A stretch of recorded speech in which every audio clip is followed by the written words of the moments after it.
A family outraged after a convicted teacher killer heads to prison. SJC is not only disrespectful to Colleen, but also to those who love her. Philip Chisholm gets life behind bars.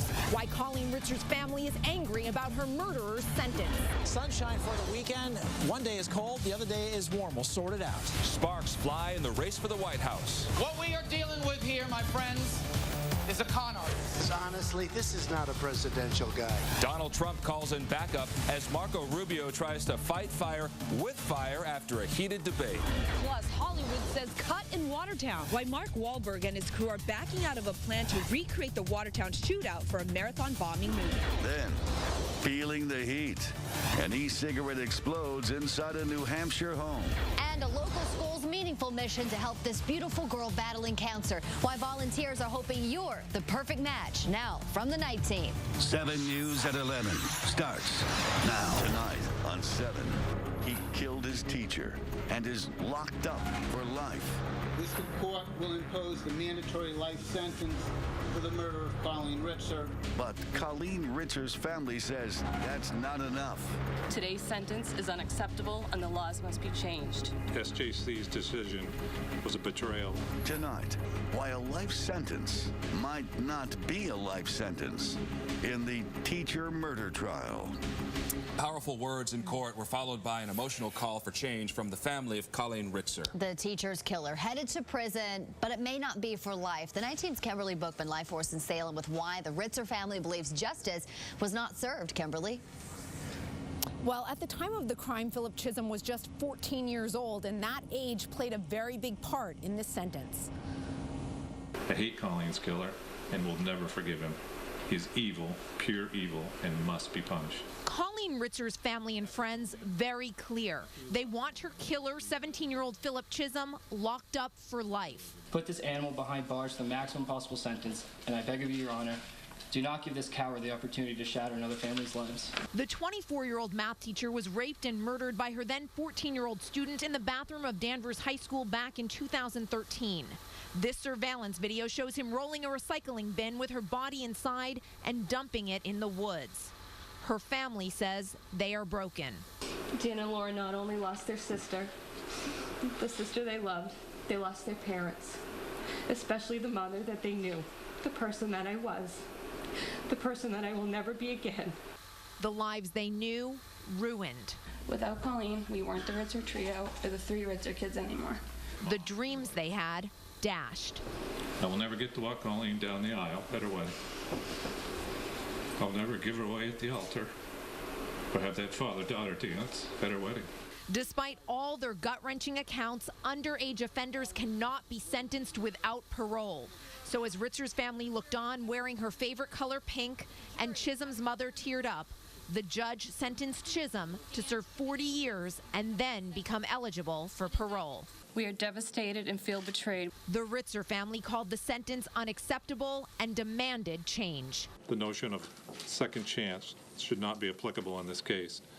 Due to the intentional and thoroughly planned actions of this individual, Colleen cannot be provided a second chance. So what this sentence means is that Philip Chisholm could be up for parole by the time he is 54 years old. Currently, he is 17.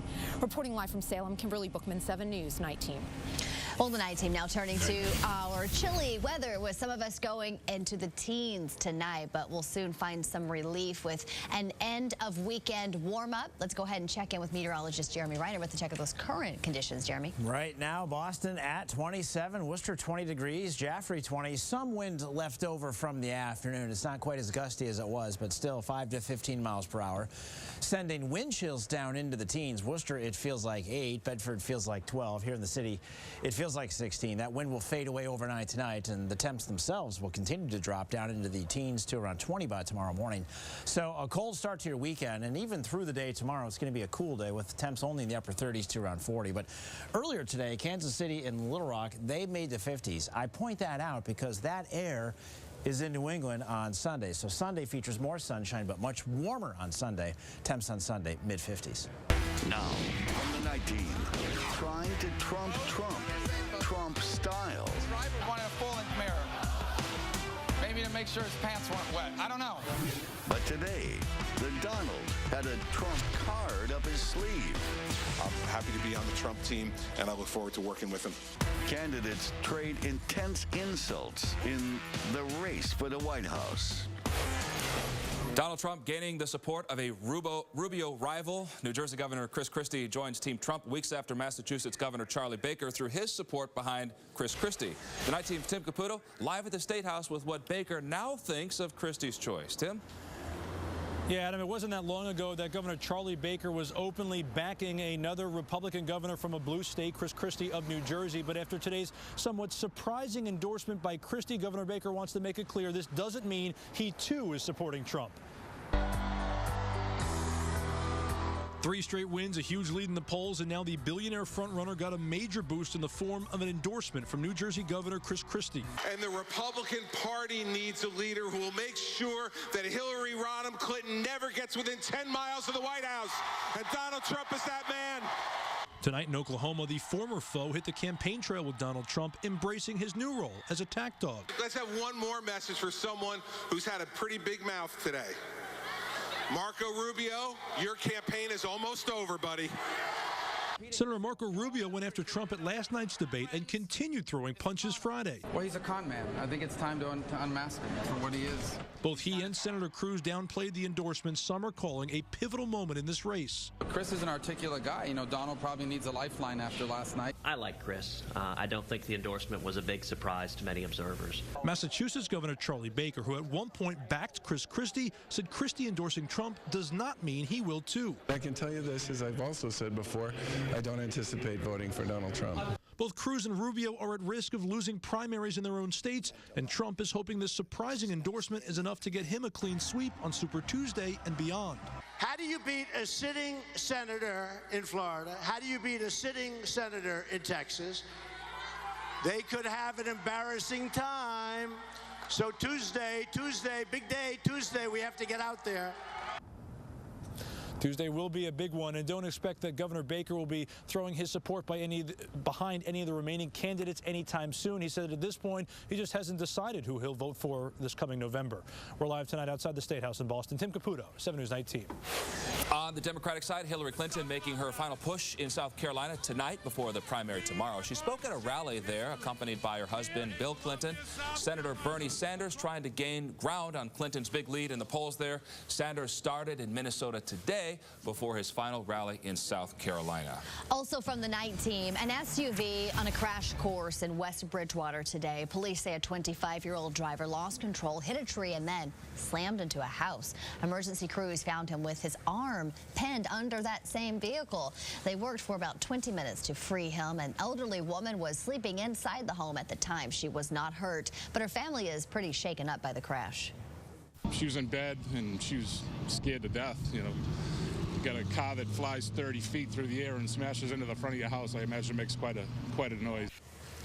The driver is being treated at a Boston hospital. He is expected to face charges.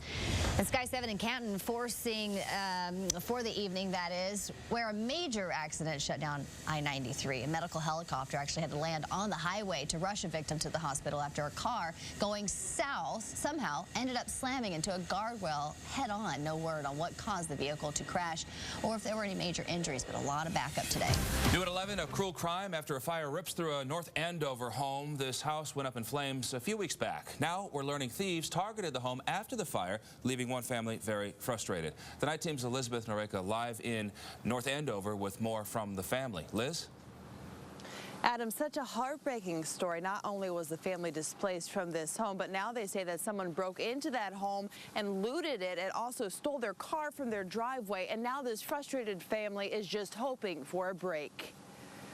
We're not having a good time of it. For nearly a month now, Warren Kelly and his wife have been living in this hotel room, forced out of their North Andover home of 50 years after a fire on the second floor killed their good friend and severely damaged their unit. Josephine's 88. I'm 85.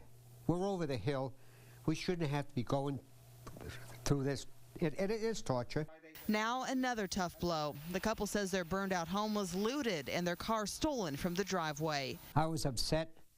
Who would want to steal a car from someone who just had Their house burned. Warren says Josephine has dementia and is having a tough time with everything. He and his son had just brought her back from the nursing home when the fire happened. That's the whole reason why she didn't want to be in the nursing home. She wants to pass away at home. So we're just doing what we can to have that take place at the house.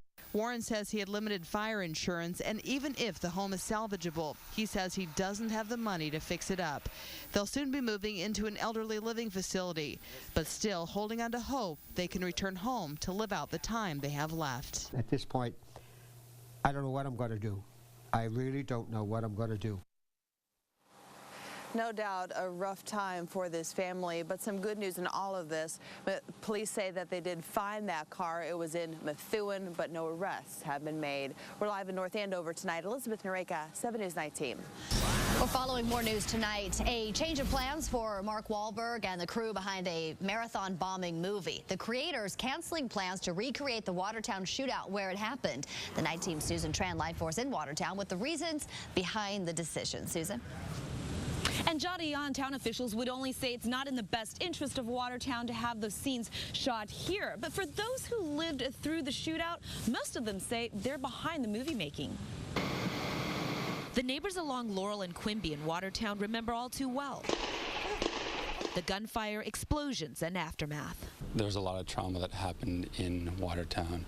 I think it's hard to judge someone else's trauma. Most say let Watertown play Watertown in Mark Wahlberg's upcoming movie Patriots Day. It would give people an idea of what we went through. If they could see it through my eyes and what I remember seeing that day when I saw all of them sitting on my couch, all the police officers, the news reporters. But the town late Friday issued a statement saying, upon further reflection, filming the recreation of the Watertown shootout is not in the best interest of Watertown. A surprise for those who live on the streets where homes still have scars from bullet holes. They say 80% were for the movie scenes being filmed on location, and even the skeptical ones say the movie makers were ready to make accommodations. I said I wanted to make sure that I was removed from the neighborhood, and most importantly, my kids were removed before any noise was made. And they made allowances for that. The small handful not wanting the filming to go on said off camera it felt insensitive and in poor taste. But for the many who were already starting to prepare for Hollywood to move in, they say this is just another emotional roller coaster they did not ask to ride. I think it's unfortunate that even though we kind of had a say, that it didn't matter in the end. To see that through somebody who experienced it, I think that makes a difference. The authenticity needs to be there. Now, sources with the filmmakers say the original plan was to film at other locations, but because there was such high interest to have it shot here, they considered it. But now they're just going to go back to Plan A. We're live in Watertown tonight. Susan Tran, 7 News 19. And up next, sparking trouble. Days after we showed you this video of an e-cigarette bursting into flames inside a man's pocket, it happened again right here in New England. Sunshine for the weekend and a warming trend. Forecast up next. And what caused that massive fire in Newport that destroyed a historic mansion? And a local community coming together to help a little girl who's battling cancer. Next on 7 News at 11.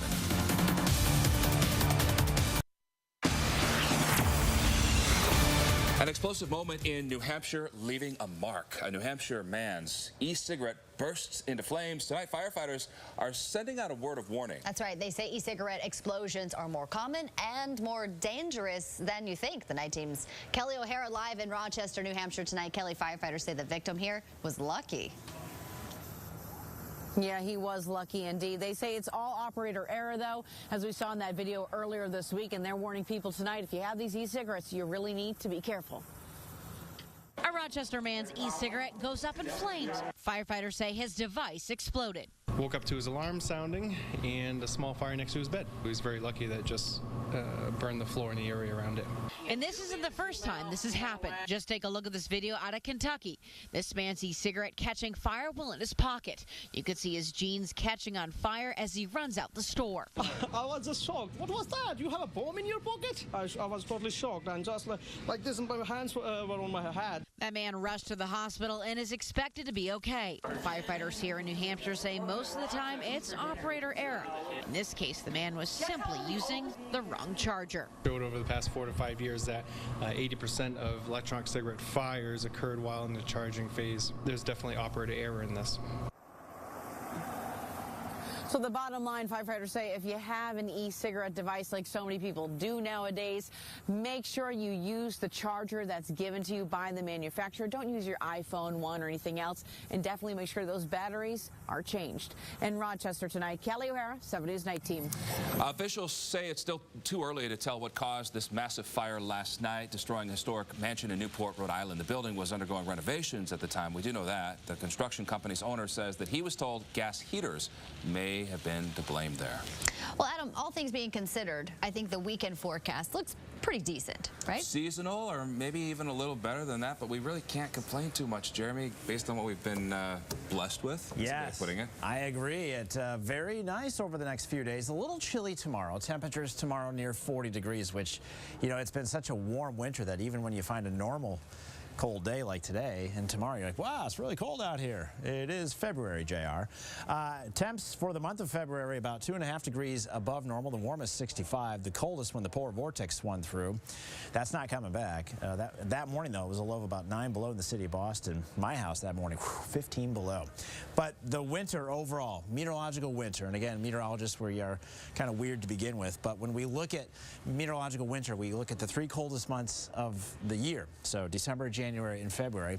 Right now, this winter slides in at number 2, and we still have a couple of warm days to go, so perhaps we can creep up to number 1. Right now, the city is at 27, Worcester 20 degrees. There's some wind out there, so the wind chills are in the teens. Boston, it feels like 16. Bedford feels like 12. Now, the wind will fade away overnight tonight, but the temps will continue to drop into the teens by early tomorrow morning. So the weekend does get off to a cold start, and really through the day tomorrow, we have lots of sunshine thanks to high pressure. Now, the high's a little closer to us tomorrow. So because of that, I don't think there'll be as much wind out there. And anytime you can have a winter day with sunshine and no wind, it's not too shabby. And then as we work through the second half of the weekend, the high pressure will actually grab some milder air, which this afternoon, the central and southern plains, they were in the 50s. And that mild bubble of air, that is into New England on Sunday with a mix of clouds and sunshine. As the front is passing through tomorrow night and Sunday morning, there'll be a couple of clouds, but otherwise Sunday features a mix of clouds and sunshine. A little breezy on Sunday, but it won't be a cold wind like it was today. And then on Monday, it's still mild. High temps on Monday heading for the 50s once again. So tomorrow, again, lots of sunshine, a few clouds late in the day. Chilly. Seasonable with the numbers in the upper 30s to around 40. Boston around 40 tomorrow afternoon. Lakeville at 40. Merrimack Valley, the Seacoast in the upper 30s. Back into the Worcester Hills. Jaffrey at 34. Worcester 35. And out onto the Cape and the Islands, Chatham at 38. And then Sunday, morning clouds, developing sunshine. Warm on Sunday. So the temps tomorrow, again, pretty close to normal. And then on Sunday, like has been the case much of this winter, the numbers way above normal. Boston around 56. 7-on-7 forecast early next week. The temperatures in the middle and upper 50s. The next chance of rain. A few rain showers. That's it, though. No snow. Wednesday, warm, near 60. Have a good weekend. A Westboro family looking for the perfect match for this perfect little girl. Mira is just 2 years old, but she's in a tough battle with leukemia. So she needs a bone marrow transplant. Local students are making it their mission to find Mira's match. It goes, ooh, ooh, Tethered to a tangle of lines. Well, that's silly. That's sad. Dripping into this little 2.5-year-old's body toxic chemotherapy drugs. You want to show how big you are now? And still, Myra Tutea manages to remain a pretty typical toddler. No, that's your papa. It seems cruel. Just as her beautiful, thick hair came back, so did her leukemia. Don't treat her. The disease will kill her in 2 weeks. It's as strong. It just progresses rapidly. Once you're done, go inside. And now her family needs to rely on the kindness of strangers to save her life. She does not deserve this. She deserves to live a childhood without this. Swirl it around for 10 seconds each, then you're going to place. Ebridge Montessori School in Westboro, where Myra goes to school, organized a bone marrow drive, hoping this quick cheek swab will be the key to finding a donor. You're all set. Thank you so much. Myra's family's Indian heritage makes finding a match more difficult because there are fewer people of Asian descent on the registry. It's kind of like a very noble gift, and it's kind of like a miracle drug that only one person can save another person's life. Until Myra finds a donor, she's tied to these lines, fighting her cancer with only chemo. She wants to go home every day now. Why are we here? Where's mommy? Fortunately for dad and daughter, this time they don't have to fight this battle alone. An entire army is out there ready to wage the war with them. It's choosing between the deep and the deep sea and the devil. So what do you choose? I mean, even though the road ahead is hard, but there's still a road. If you want to help, doctors say that bone marrow donation has advanced so much. It's basically like donating blood. And if you'd like more information about a drive or about getting a kit sent to you, just go to our website. We've got information at WHDH.com. All right, it's time now to talk some sports. We've got Trey Darin with us tonight. And if you're a Boston sports fan, which everyone is, it's an exciting time to be a Boston sports fan. Absolutely. Gotta love it, Jadian. Totally invested in the product here. Busy time in the Boston sports scene. The Red Sox, a weekend of spring training. Bruins, Celtics gearing up for the playoffs. We've got the Bees on the ice tonight. A bunch of guys down in Raleigh living through the players wearing the Spoke Bee tonight. We got the details next in sports.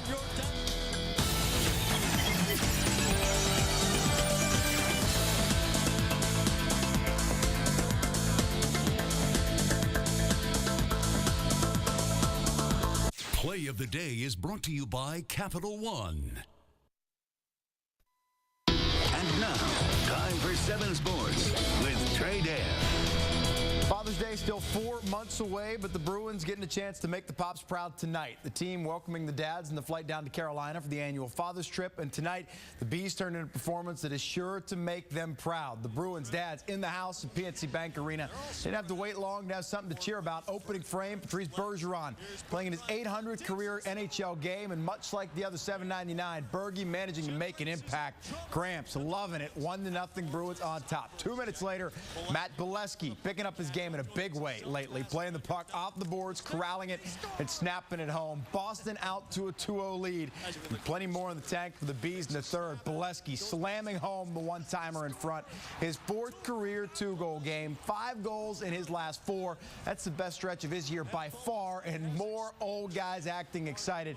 Still no one hotter on the Bruins team right now than Brad Marchand, the empty netter, standing as his 17th goal in 18 games. Bruins 2-0 for the Father's Weekend with a 4-1 win tonight in Carolina. Joining us late. Big Hockey East battle. Danzig, Sean McGuire, and BU visiting Notre Dame. Both teams fighting for a first-round bye in the Hockey East tourney. Terriers starting out fast. Check out the pass from Danny O'Regan to Adi Oxinen, ripping the one-timer top shelf for the power play goal. BU wins it 3-2, the final. Thomas with the dribble inside. Nice look for Johnson. Isaiah. To Crowder. Yeah! Oh! That was something. While the Bruins are yet to figure things out inside the Garden this year, the Celtics seem to have things on lock. 9 straight wins in their own building and are 8 games above 500 on the year. Saturday afternoon, they'll look to push to 10 straight against the Miami Heat. I mean, it's a big game. The next game is always the biggest game, but we know, I mean, they're right behind us, and we definitely want to get some separation in the standings, and it starts with tomorrow. It's a big game, and we got to take care of home court. And we're going to have to play well. It's not only a team you're playing against, but they've got a good culture. They've got a good way that they go about things, and they're a hard-playing group. Play of the Day brought to you by Capital One. Raptors hosting the Cavs in the house that Drake built. Kyle Lowry dropping in 43, capped by this game tied at 97. Lowry the step back, and he never hit a bigger one all night long. The game winner going down as our play of the day. At Boston College, a winner on the ice tonight against UMass Lowell. And the Eagles basketball team can get one step closer to an offer in college hoops tomorrow. Boston College hosting Georgia Tech. That's sports. All right, thanks so much, Trey. Here's Jimmy now with what's coming up next on The Tonight Show. Hey guys, Nathan Lane and Kerry Russell are here. For Pyramid, plus we have stand-up from Maryland Rice Cup. And thank you notes. It's a great show. Do not change the channel. It's good.